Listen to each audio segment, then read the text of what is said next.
So our next speaker is one of our revenue commissioners, which for those of you not in Ireland is our tax authority. So they help to take some tax from us from time to time.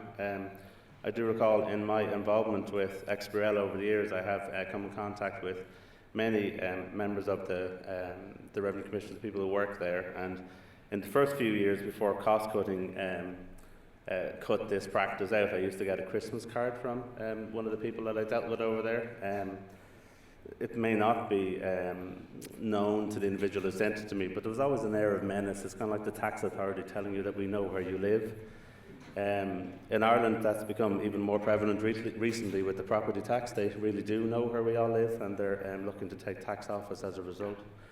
But Niall Cody himself is one of our revenue commissioners, which is one of the trio of people who leads the revenue commissioners themselves. He's responsible for policy and legislation, comes from a VAT or sales tax background and so on, but as one of his roles, also responsible for our large cases division, which is the division that is driving forward on the mandation of XBRL in Ireland, and it gives us the mandate, which has made it the perfect time for us to host this conference here in Ireland. So I'd like to welcome Commissioner Niall Cody to the stage.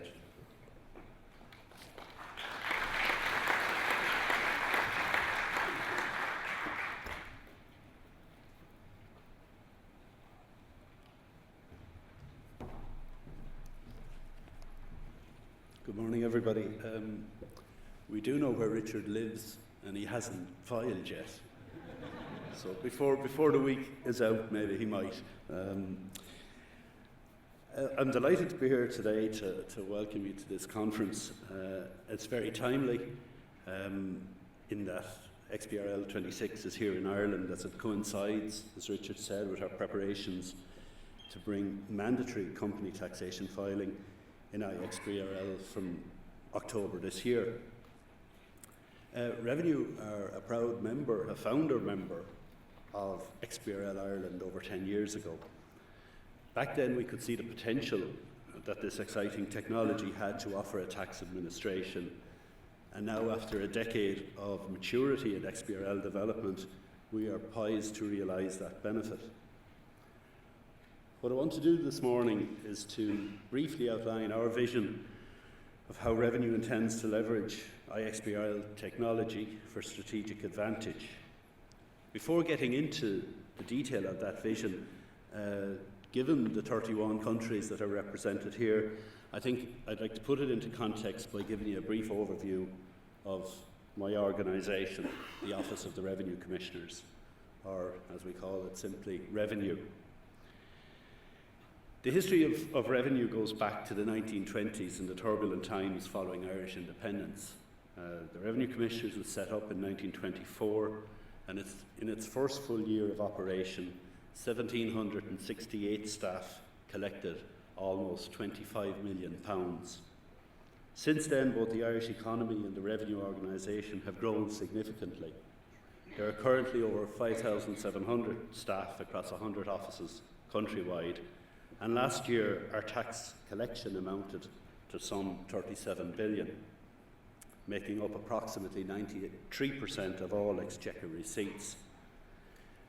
To put this in further context, in 2007 we collected €64 billion, which highlights the severe impact of the economic turmoil over the last 5 years on Revenue and on Ireland, and also on the world economy.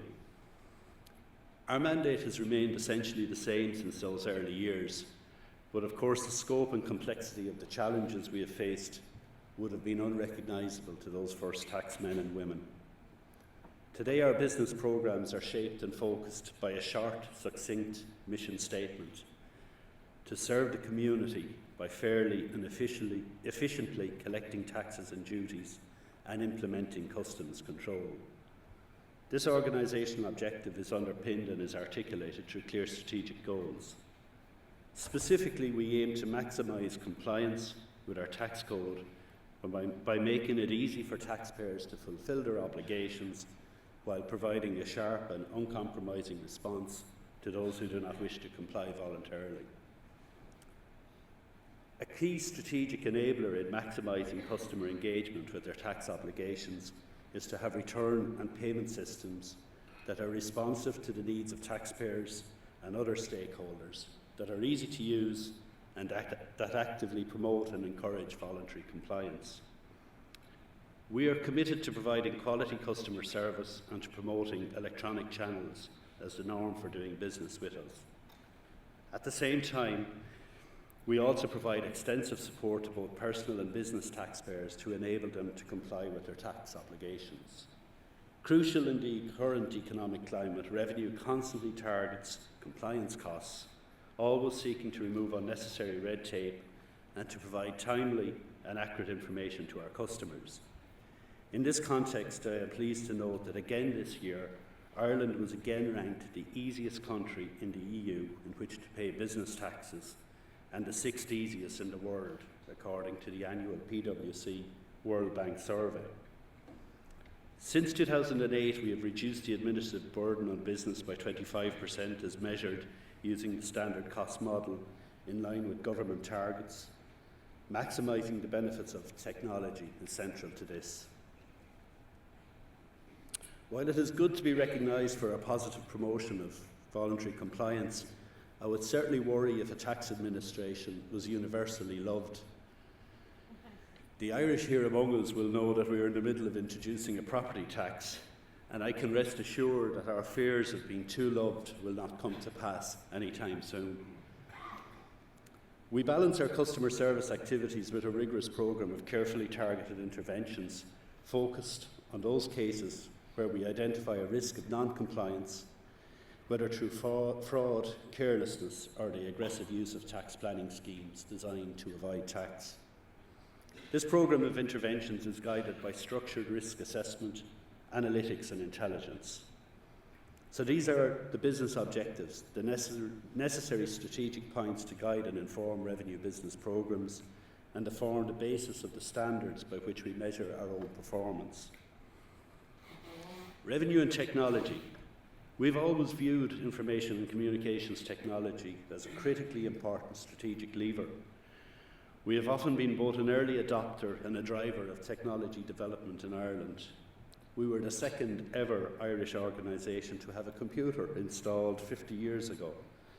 Since that ICL 1301 first cranked up in 1963 to help streamline the work associated with the introduction of pay-as-you-earn system, ICT has been fundamental to our business operations. In keeping with the maturity level of available technologies, our initial systems development were primarily focused on transaction processing.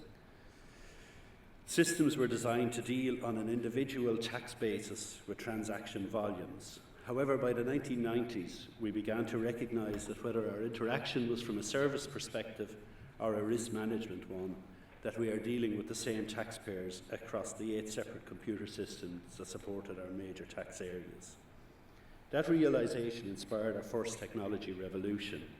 In a project known as Consolidated Taxation, we unified our view of our customer base, drawing together the data from the legacy tax head systems into a single unified view of the customer.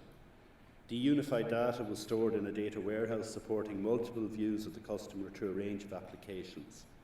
This approach may now be commonplace in the era of the big data paradigm, but in the early 1990s, the concept of a consolidated view of our data holding was revolutionary. It proved so powerful that it paved the way for fundamental structural change in the revenue, allowing us to move from a mindset that saw our business in silos of taxes to one that now focuses on the individual or company at the centre. The accounting data that we are now starting to receive in XBRL format will form another key block in that data holding, enriching our capacity to understand and respond to our customers, whether to serve or to enforce. Perhaps the development that most revolutionised our customer interaction and the one that will act as the transmission for XBRL filings is the Revenue Online Service, or ROS. Launched in 2002, the ROS service delivery platform enables customers and their agents to electronically conduct their business with revenue at a time and place of their choosing. This 24/7 service is utilised for filing returns, calculating liabilities, claiming reliefs, updating account details records, or claiming repayments. Ross redefined how we deliver customer service and raised the bar in terms of what our customers and their agents expect from us.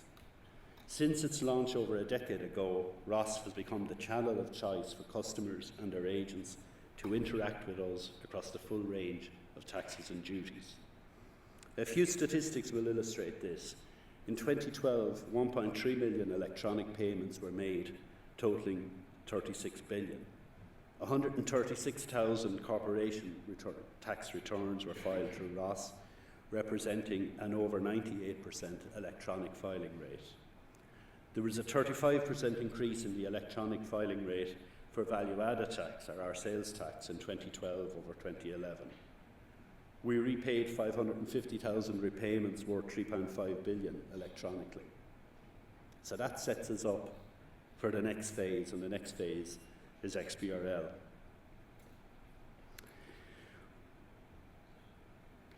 How and why are we adopting this time? We see XBRL as a key enabler, greatly enriching our systems, how our systems will support those primary strategies of both customer service and compliance management. And while we in Revenue are pursuing our XBRL development initially to support our own business objectives, I can certainly see wider benefits both through other state agencies and in helping to reduce the administrative burden faced by Irish business. Our initial usage will be to deliver the filing of financial statements to support the corporate tax returns we currently receive through Ross. We first considered using an XBRL solution for financial statements some 11 years ago when we first went online with corporation tax filing, but we considered the technology was insufficiently mature at the time. There were few taxonomies and even fewer accounting software applications available. The burden of change for our customers would have been too great. As an alternative, we revamped our standard form-based corporation tax return to record data extracted from companies' financial statements. We still required companies dealt with in our large cases division to file financial accounts in paper. This was not an ideal solution. It necessitated rekeying accounts data, bringing risks of data errors and increasing compliance effort. In keeping with our philosophy of minimising the compliance burden, we imposed a relatively small number of mandatory fields. The consequence of this was to limit the suite of accounts data available to our risk engine. It was a difficult decision at the time, but looking how the environment has changed over the past decade, I am very satisfied that it was the correct one. In 2012, we judged that the time was right and we committed to XBRL development. We initiated legislative change that enabled us to mandate the electronic filing of accounts, and we established a project team to drive both the technology and business change necessary to make this a reality. And it is now a reality. Since November last year, corporate taxpayers may file financial statements in iXBRL format, and from October this year, we will have our first mandatory filings from larger businesses. This approach is in line with our proven change model for major systems rollout, beginning with an optional phase, moving to mandation of large businesses with sophisticated systems, and progressively extending mandation to the full taxpayer base. The number of filings to date is small, but that is unremarkable in an optional environment. The important element is it can future leverage iXBRL in our business model. It's perhaps worth taking a minute to examine the environmental changes in the decade between Ross and iXBRL. Why is iXBRL filing now feasible? Well, for a start, customer attitudes and demands have changed. Our customers' own businesses have increasingly become driven by electronic channel usage. Indeed, many of our multinational companies had already adopted XBRL, either for business integration processes or regulatory purposes in their home countries, and were looking to us to allow them file in this way. Accountancy bodies had seen the potential and were happy to encourage us in this direction. The positive experience with Ross and the success of XBRL projects internationally mean that taxpayers and their agents were very much more open to this new approach. Of equal importance, by 2012, taxonomies were available to cover a wide range of accounting standards, and the software industry had developed a wide range of robust, reliable and proven tools, giving our customers real choice and reducing potential compliance costs. Another key development which very much influenced our decision was the advent of the I version of XBRL. iXBRL allows financial documents to be presented and viewed in a standard readable form with the iXBRL tags embedded in the soft copy document. We saw this as a key development in ensuring customer acceptance. Notwithstanding technology developments, the revenue taxpayer interaction frequently comes down to humans reading, debating and negotiating in respect of the contents of financial statements. Thus, the transparency and common view that presentation layer affords is crucial to sustaining customer trust, cooperation and a perception of fairness. It also reduces the fear factor associated with moving to a new technology. I would also note that the successful HMRC iXBRL implementation in the UK also contributed to a more conducive environment. Aside from propelling the increase in tagging solutions in the marketplace, many of our tax practitioner service clients in both the UK and Irish jurisdictions, and consequently already had iXBRL filing experience. This cachet of experience tempered the uncertainty that is frequently associated with change and reassured the practitioner community that yes, this can and has been done before. In mentioning the tax practitioner community, I would like to take a moment to pay tribute to the spirit of cooperation between revenue and practitioners that has informed our iXBRL programme. A key feature of the Irish taxation system is the Tax Administration Liaison Committee, made up of representatives of the accountancy bodies, the Institute of Taxation, the Incorporated Law Society and Revenue, which was set up in 1988 to consider tax administration issues, both large and small. At the time, it was practically unique in international tax administration systems.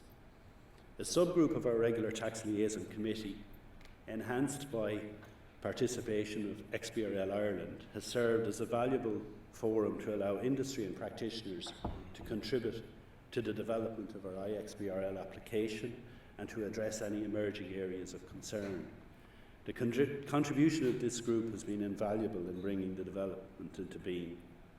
And personally, I just want to mention Breen Boyle and Pat Mulhall, who have been to the forefront in the work in revenue on the developments. And Breen, for his sins, is going to chair the session all day tomorrow. iXBRL filing presents an excellent opportunity to enhance customer service and reduce compliance costs, both internally and externally. Being able to automate the review of financial statements means that we can improve the turnaround time for certain processes, such as refunds and repayments, where our checking relies on this data. Lower value tasks, such as processing paper accounts, can be eliminated. For our customers, the necessity to rekey existing accounts data into their corporation tax returns will be eliminated, reducing both time, overhead and potential for error. But for revenue, a powerful business case for the introduction of iXBRL filing is how the data will enrich our risk analysis and profiling systems. Improving the performance of these systems will not just benefit us. Improved risk management by revenue means we are less likely to waste the time of compliant taxpayers with audits and inspections. Equally, improving our capacity to target fraud evasion and avoidance is very much in the interest of every legitimate business in the state. Our risk interventions, those friendly visits by inspectors that every business loves, well, every practitioner I think secretly loves it because it gives them certain opportunities, are driven by a sophisticated inference engine known as Risk Evaluation, Analysis and Profiling, or REAP.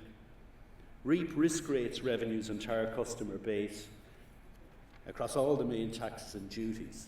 It analyses tax filings and third-party data, examines past behaviours and attributes a risk scoring which prioritises cases for action.